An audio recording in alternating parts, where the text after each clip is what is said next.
128 simvolu əlifbada kodlaşdırılmış ifadələr və onların informasiya həcmləri arasında uyğunluğu müəyyən edin.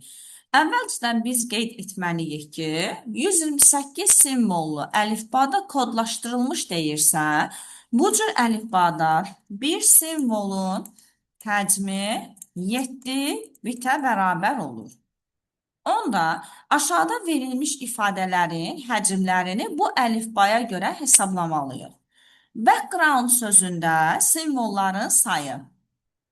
Burada cəmi 4 dənə, deməli, burada da 4 dənə, 8, 9, cəmi 10 dənə burada simvol var. 10 dənə simvol var və bir simvolun həcmi 7 bitdirsə, onda burada qeyd edirəm ki, birincinin həcmi olacaq 70 bit. İndi 70 bit cavabını variantlardan tapmalıyam. 7 bayt bu bərabərdir, bitlə qeyd edirəm. Bu bərabərdir 56 bitə. 8 bitə vurdum. 7 bayt 56 bitdir. Üzərinə də 5 biti gəlirəm. Bu olur 61 bit. 8 bayt bu olacaq 64 bit.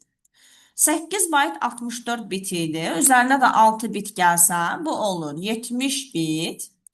9 bayt 72 bitdir. Üzərinə də 5 gəlsəm, bu da olacaq 77 bit. Deməli, birinci 70 bit olmuşdu. Onda birinciyə uyğun gələn dedi. İndi ikinciyə baxıram. Hardware sözündə cəmi 8 dənə simvol var və bir simvol 7 bitdirsə, bu olacaq 56 bit. Deməli, ikinciyə uyğun gələn adı. Personalize sözünə baxıram. Personalize sözündə 5 dənə, 5 dənə burada 10, 11 dənə simvol var və bir simvol 7 bitdirsə, bu da olacaq 77 bit. Yəni, 3-ə də uyğun gələcək Y variantı. Deməli, doğru cavab belədir. 1 dedi, 2 adı və 3 Y-dir.